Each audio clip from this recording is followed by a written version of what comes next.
সৃষ্টিতে মোহর কোথায় ছিল? আমার দয়াল নবীজি যখন সৃষ্টি হলো তখনই দয়াল নবীজির সাথে নবুয়তের সৃষ্টি হয়ে গেছে। সেটা আমার গানের মধ্যে বলে গেছে। তবরকের ফুল ছিল সে, ময়নার গলা ছিল হাত, চৌথাতে সে তারা নবী, পঞ্চমে ময়ের আকার, পাইয়া নবুয়তে চিন হইল মাসেকে বিলীন, এক মনে করিয়া একই হইল সেজদায়। পাইয়া নবুয়তে চিন হইল আশেকে মাসেকে বিলীন। নবুয়তের চিন নবী করিম সাল্লাল্লাহু আলাইহি সাল্লাম সেখান থেকে পেয়ে গেলেন। আদম নবীজি যেদিন থেকে সৃষ্টি সেদিন থেকেই আর দিলে লাভ নাই।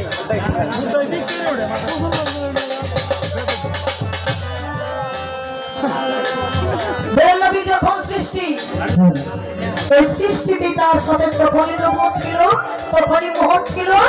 আর সৃষ্টিতে ওইখানেই সমস্ত কিছু সৃষ্টি হয়ে গেছে। সেটা নবীজির সৃষ্টির সাথে সকল কিছুই তার সৃষ্টি, কিন্তু প্রকাশ পেয়েছে মোহরে। নবুয়তি প্রকাশ পাইল নবী করিম সাল্লাল্লাহু আলাইহি ওয়াসাল্লাম 40 বছর বয়সে।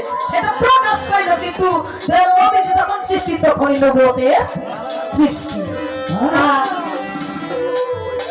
ওইখানে নবুয়তের সৃষ্টি, ওইখানে মোহরের সৃষ্টি, ওইখানে আপনার বেলায়েতের সৃষ্টি।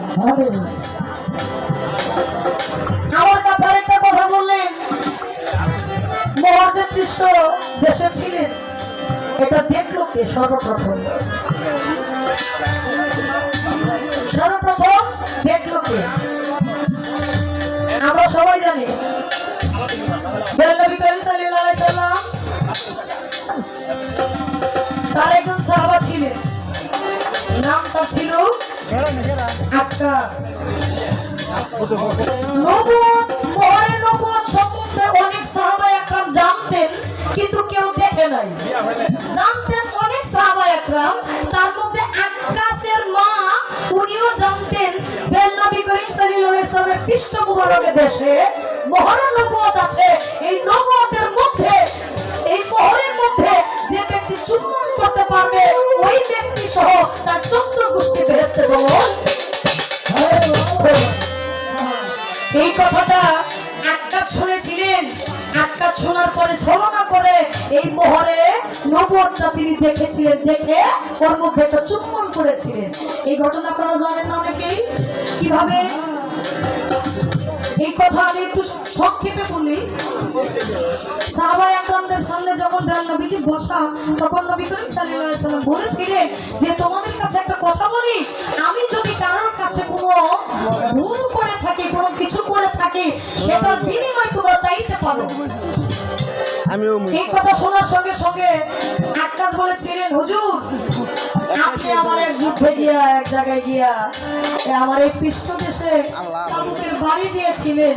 কত মিনিট দেখছি, কত মিনিটে আপনি আমার বাড়ি দিয়েছেন না? আপনি যত আজকে বলতেছেন যে তাতে সুদ করবেন, বিনিময় দিবেন, তাহলে আমি সেটা চাই। আমি আপনাকে বাড়িটা দিতে চাই।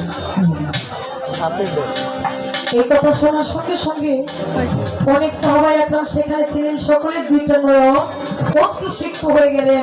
সকলেই বলে হায় হায়, বলে কি? যাকে সৃষ্টি না করে তোমার পৃথিবীর কিছু সৃষ্টি হইতো না, সেই দয়াল নবীজিকে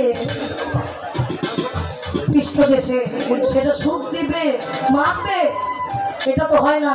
কিন্তু আক্কাসের একটা কথাই দাবি ছিল, আমি দাবি ছাড়বো না যতক্ষণ পর্যন্ত এই কাজ না হবে।